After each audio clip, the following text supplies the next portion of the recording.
Hey, what's up, everybody? This is Charles Sabansi. I want to welcome you guys to another episode of the Dreamerspro Show, where we cover everything from sports, hot topics, classic debates, entertainment, and when we give you guys a fresh perspective on things and how we see them. And today we got a pretty interesting show here for you guys as we draw closer to the playoffs. But before we get into it, please make sure you like the video and subscribe to the channel. Now, today we're going to be talking about the Clippers, right? The Clippers that I am supporting this year, and we're pretty much at the finish line. We produced 2 shows on Sunday, this previous Sunday. Obviously, it depends on when you're watching the show here, where I just expressed a lot of the frustrations that I have about what the Clippers have been doing this season. And I was just basically saying that I'm so angry that the Clippers find themselves in a situation where they have to win, you know, two out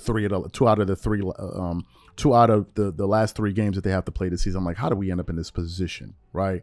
And I was really upset about all of the load management that the Clippers did the entire season and punting on so many winnable games to the point where now they're fighting to make sure or to ensure that they don't make it into the play-in, the tournament. Now, if we look at the Western Conference standings right now, the race is tight.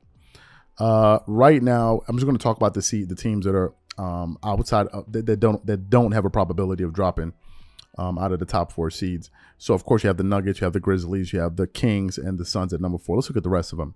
You have the Clippers at the number 5 seed. You have the Golden State Warriors at the number 6 seed. You have the Lakers, who've been surging, who just won their last 3 games and 7 out of their last 10. They're the number 7 seed. Then you have the Pelicans, who just beat the Clippers at the number 8. Then you have the Wolves and you have the Thunder. Now, I don't think the Thunder are going to make it because they have 41 losses, right?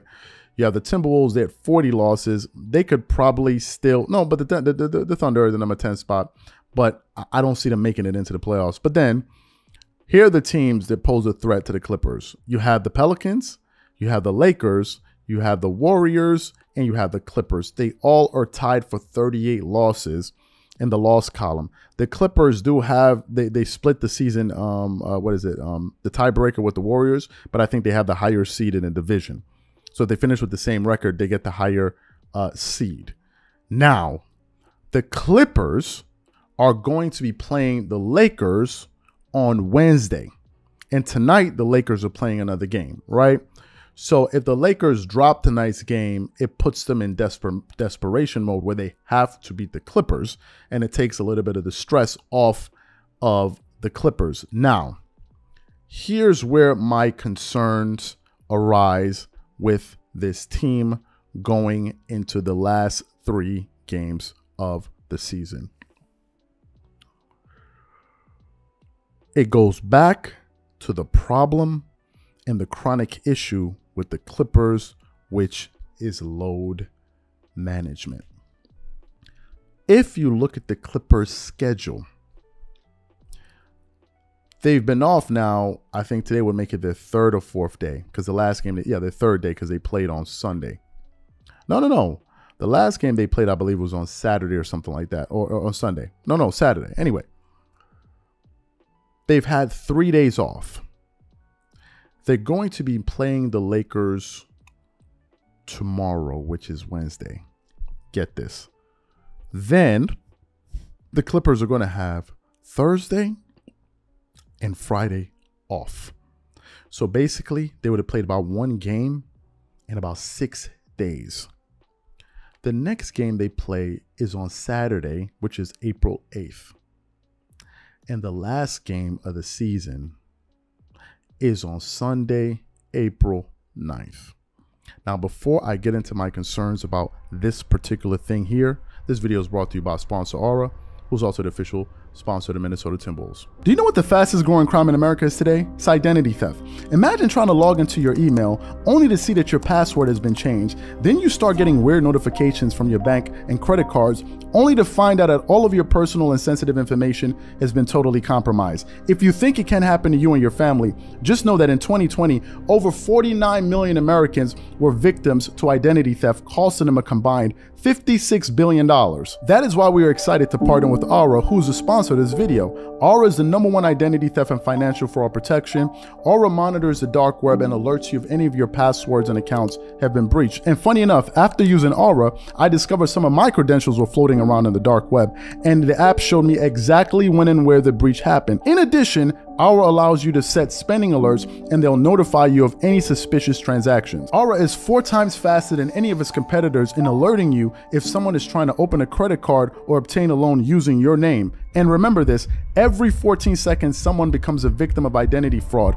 Don't let it happen to you. Now click the link in the description and try Aura for free for 2 weeks and see if any of you or your family's personal information has been compromised. Start your free trial at aura.com/dreamerspro. And when you try Aura, by using the link in the description below, also know that you're supporting this channel.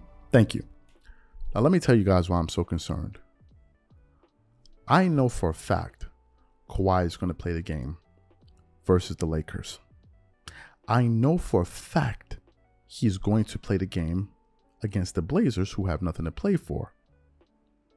But I don't know if he's going to pull that same BS, or the medical team is going to pull that same BS they did on the back-to-back that they had with, or not the back-to-back, the second game that they had to play against the Memphis Grizzlies. If you guys don't remember what I'm talking about, essentially what happened was, on the second game that the Clippers played against the Memphis Grizzlies, Kawhi only played the first half of the game. Just imagine that. Instead of putting the guy on minutes restrictions, they only played him on the first half because they wanted him to be able to play on the second game, on the next game, which is a back-to-back, and then they went on to lose that game. So what happens if the Clippers win that game against the Lakers? Then they get to Saturday, and they're still in jeopardy of making it into the play-in tournament. What happens if the Clippers go into that game on Saturday and play Kawhi Leonard for a half, and then lose that game? And then now their entire season in terms of not going into the play-in tournament comes down to them beating the Phoenix Suns. They are capable of doing something like this because they just did it, which is one of the reasons Ty Lue said after the loss against the New Orleans Pelicans, he said, we have to win every single game that is remaining on the calendar. And the thing that infuriates me is, how do the Clippers even find themselves in this predicament? I am not 100% certain that they don't find a way to load manage somewhere in all of this. And the excuse is going to be, we want to make sure Kawhi or whoever it is healthy. To me, Kawhi needs to play the game on Wednesday, which he will play. He needs to play the entire game on Saturday. Unless it's a blowout, then you can sit him down. And he needs to play the final game against Phoenix. I don't give a damn. They need to go into the mindset of winning all of these games. I've even heard a report via Shannon Sharp that they're saying that AD is prepared to play every single game that's left on the calendar, including back-to-backs, to ensure that the Lakers make it into the playoffs and avoid the play-in tournament. And this is my concern with this team.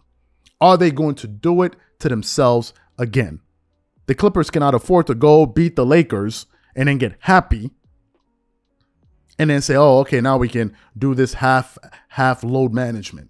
They need to try to win all of these games. And I pray that they don't load manage. This is why I am saying I am concerned. So what I want to know from you guys is simply this. Do you think Kawhi Leonard and these guys play all these games? Or do you think they find a way to screw themselves over and mess themselves up and end up in the play-in tournament? Whatever you guys think, leave your thoughts in the comment section. We catch you guys on the next show.